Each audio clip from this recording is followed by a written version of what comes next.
तो एक कहानी है एक ऐसे ऑपरेशंस की जिससे बलूचिस्तान में के लोगों में आज एक अलहदगी पसंद तंजीम पैदा हो चुकी है। उनमें एक ऐसे ग्रुप्स पैदा हो चुके हैं जो पाकिस्तान से अलहदगी की बात करते हैं, जबकि दूसरी जानिब अफगानी भी आज पाकिस्तान से नफरत करते हैं। ये कहानी है कर्नल इमाम की, ये कहानी है पाकिस्तानी इंटेलिजेंस बेस्ड ऑपरेशन की। और इन तमाम जो वी लोग हैं इसके अंदर मैं सामने रखूंगा कि जो पाकिस्तान के काम आ गए वो गुड तालिबान, जो पाकिस्तान के काम ना आए वो बैड तालिबान।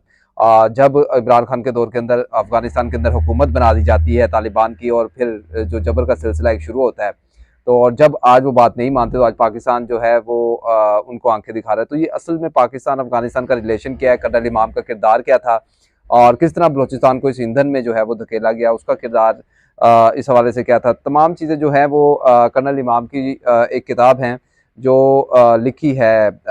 ये किताब आपके रिजवान साहब ने, उससे मैं 11 पॉइंट जो हैं वो मैं आपके सामने रखूँगा उस किताब के अंदर से। जहाद अफ़गानिस्तान की दास्तान के नाम से ये किताब है, जो अहमद रिजवान तारड़ साहब ने लिखी है।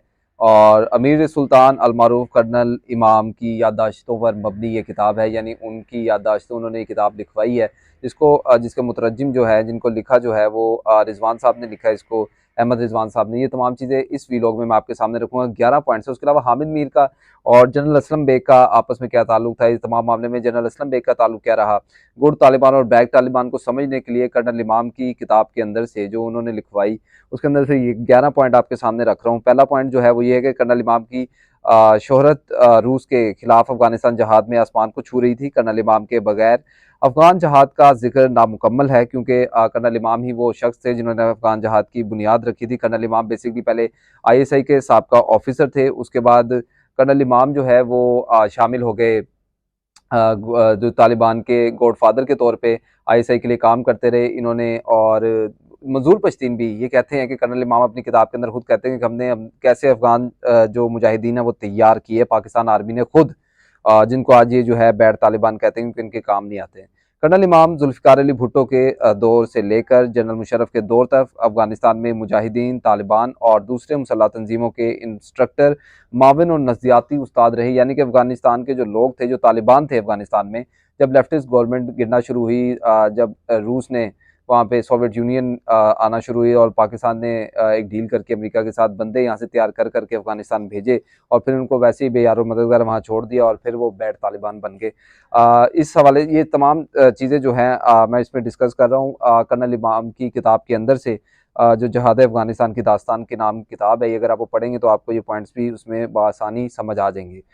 इसमें अहमद रिजवान को बताई गई जो बातें की गई हैं, राज अफशा की हैं, जो कि अफगानिस्तान में और पाकिस्तान के सियासी और समाजी उलूम से दिलचस्पी रखने वालों के लिए किसी खजाने से कम नहीं है। दूसरा पॉइंट जो है उसमें ये अहम है कि इनके बकौल जो है जुल्फ़िकार अली भुट्टो और नसीरुल्लाह बाबर ने मुल्क की इंटेलिजेंस एजेंसियों और जमात इस्लामी के ताउन से पेशावर में मुकीम अफगान मुजाहिदीन को माली, मुसल्लह और हर किस्म का ताउन फराहम किया, जो अफगानिस्तान सरबराह मुमलिकत सरदार दाऊद के डर और खौफ से पाकिस्तान भाग आए थे, जिनमें उस्ताद सियाफ, उस्ताद रब्बानी और गुलबदीन हिकमत यार और इसमें शामिल थे, जिन्हें अफगानिस्तान में पाकिस्तान मफादात के तहफ़्फ़ुज़ के लिए काम करने पर मामूर किया गया था। यानी वहाँ से जो लोग यहाँ आए थे उनको पाकिस्तान ने ट्रेन किया अफगानिस्तान के अंदर जाके कार्रवाइयाँ करने के लिए। दूसरी जानिब जो इसमें तीसरा पॉइंट है वो ये था कि अफगानिस्तान में रूस की मुदाखलत के बाद मुजाहिदीन ने पाकिस्तान के लिए काम करना शुरू कर दिया था।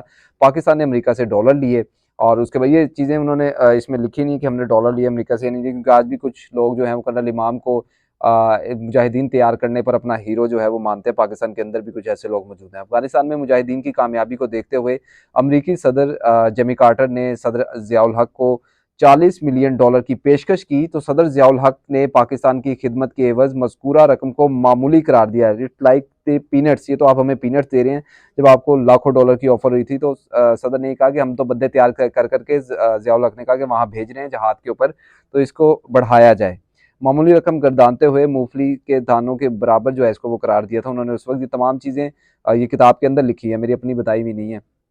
याद रहे कि सदारत से पहले जिमी कार्टर जो थे वो ज़ियाउल हक से मुलाकात की थी उन्होंने। चौथा पॉइंट इसमें कि एक दफ़ा ज़ियाउल हक ने अफगान जहाज से वाबस्ता पाकिस्तानी फौजी अहदेदारों के इजलास में अस्करा तफरीक ये कहा था कि सदर रेगन और जिमी कार्टर अफगान जहाज से खुश हैं, और अफगानिस्तान मुजाहिदीन को इस्लाम मुजाहिदीन पाकिस्तान के अलावा कई ममालिक का असर व नफूज होने की वजह से पाकिस्तान का को अपने एक धड़ा बनाने की ज़रूरत दरपेश थी, जिसके लिए कर्नल इमाम ने अपनी ज़ेर निगरानी 35 अफ़गान नौजवानों की तरबियत शुरू की, जिनमें मुल्ला उमर, मुल्ला हुरजान, मुल्ला दाऊदुल्लाह और मुल्ला रब्बानी और दीगर नौजवान शामिल थे, जिन्होंने बाद में तालिबान और अफ़गानिस्तान के बागडोर संभाल ली थी। तो ये जो नासूर है वो किसका पैदा किया हुआ है, वो भी अब आपको समझ आनी चाहिए। ये तमाम इंकशाफात कर्नल इमाम के हैं। अगला पॉइंट वो डिस्कस करते हैं कि एक दफ़ा कर्नल इमाम जो हैं वो बिमा तालिबान मुहावजी, जिनमें एक खूबसूरत जो नौम लड़का भी था, और ये तमाम चीज़ उन्होंने बताई कि किस तरह जो है वो मुल्ला उमर का जो है वो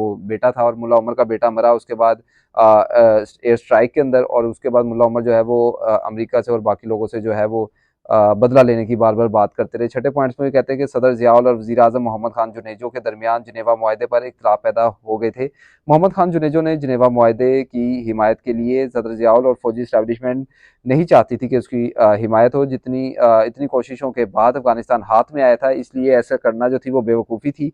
अफ़गानिस्तान पाकिस्तान के 5वें सूबा था, लेकिन रूस की शिकस्त के बाद अमेरिका ने अफ़गानिस्तान में मुनज़्ज़म इस्लामी हुकूमत कायम नहीं की थी और सारा मलबा पाकिस्तान के ऊपर डाल दिया था। जुल्फ़िकार अली भुट्टो की फांसी के बाद फ़ौज और जो भुट्टो ख़ानदानों में इख्तिलाफ़ात पैदा हुए, लेकिन वो नज़रिया ज़रूरत के तहत वक़्त के साथ-साथ जो है वो कम होते रहे। 7वां पॉइंट इसमें कर्नल इमाम लिखते हैं कि अफ़गानिस्तान में क़याम के दौरान जो है इमाम मस्जिद बन गया थे। कर्नल इमाम खुद इस किताब में लिखा है, और मदरसे के बच्चों को नाज़रा पढ़ाते थे। ऐसे पाकिस्तानी फ़ौजी ओहदेदार भी थे जो रात को शराब पीते थे, दिन को तालिबान के शाना बशाना जहाद की बातें करते थे और जहाद के लिए उनको तैयार किया करते थे। ये तमाम चीज़ें किताब के अंदर लिखी हुई हैं, और ऐसे शराबों की वजह से तालिबान बदज़न हो गए थे, क्योंकि रात को कुछ और था पाकिस्तानी फ़ौजियों की जानिब से, और सुबह के वक्त जो है वो किसी और चीज़ की तैयारी करते थे। मुल्ला मोहम्मद उमर की खास मुल्ला अख्तर मंसूर कर्नल इमाम की मौजूदगी में चर्च पीता था, जो बाद में नौशकी में अमरीकी ड्रोन हमले में मारा गया। 8वां पॉइंट अगर हम डिस्कस करें तो उसमें यह है कि अफगानिस्तान में मुजाहिदीन और तालिबान की शक्ल में गए पाकिस्तानी फ़ौजी ओहदेदारान अफगानिस्तान में उन्होंने शादियाँ की थी, लेकिन 9/11 के बाद वो वहाँ से दौड़ के वापस आ गए थे, और बहुत सी औरतें जो हैं वो उन्हें अपनी लोंडियाँ बना लेते थे अफ़गानिस्तान के अंदर, और इनके साथ जिनसी ज़्यादतियाँ भी करते थे। ये भी चीज़ जो है इस किताब के अंदर डिस्कस की गई है। 9वां पॉइंट ये है कि एक दफ़ा आईएसआई के सरबराह और सऊदी शहज़ादा तुर्की अल फैसल ने मुल्ला मोहम्मद उमर से उसामा बिन लादेन की अमरीकी की हवालगी का कहा था, और मुल्ला उमर ने जिस पर खबरदार करते हुए कहा था कि हम मुसलमान को काफिर के हवाले नहीं कर सकते। मुल्ला मोहम्मद उमर ने तुर्की के अल फैसल को ताना भी दिया था कि खुद तो अमेरिका को काबे की छत तले पनाह दी हुई है, और उसके बाद आप हमसे ही मुतालबा करते हैं। 10वां पॉइंट इसमें जो डिस्कस करने वाला वो है कि कर्नल इमाम ने अपनी किताब में मुल्ला मोहम्मद उमर की बिनाई से महरूम एक आंख की कराची के हस्पताल में इलाज की तस्दीक भी किया, जिसमें मुल्ला मोहम्मद उमर आखिरी दम तक पाकिस्तान के एहसान अजीम तले दबे हुए थे। ये वही मुल्ला उमर है जिनको आप लोग दहशतगर्द के नाम से जानते हैं, जिनको आप तालिबान के नाम से जानते हैं, और तालिबान का तो शायद नाम लेना भी यहाँ पे गुनाह। तो ये लोग किनके बनाए हुए हैं, और इससे अफ़गानिस्तान के अंदर और फिर बलूचिस्तान के अंदर और फिर पाकिस्तान के अंदर कितने हद तक जो है 70,000 लोगों ने जो है वो शहादतें दी, जाँ बहक हुए वो। हालाँकि यहाँ पे फ़ौजी तो शहीद होता है, लेकिन आम मरने वाला सिविलियन जो है वो जाँ बहक कहलाता है। 11वें पॉइंट में 11वां पॉइंट जो है वो उसमें ये चीज़ डिस्कस करते हैं। किताब के आखिर में कर्नल इमाम ने अमेरिका को तालिबान और मुजाहिदीन की हवालगे पर गम और गुस्से का इज़हार किया था, और अफ़गानिस्तान में खाना जंगी के नतीजे में 40 लाख अफ़गानियों के हलाक होने के बाद मौजूदा अफ़गान हुकूमत और अफ़गानियों की जानिब से पाकिस्तान को अपना दुश्मन जो है कहा था, और बुरा भला कहा था, हैरानगी का इज़हार किया था। तो ये सूरत हाल थी कि क्यों ना आज अफ़गान जो है वो आपसे नफ़रत करे, कि जब आप ये समझते हैं कि शायद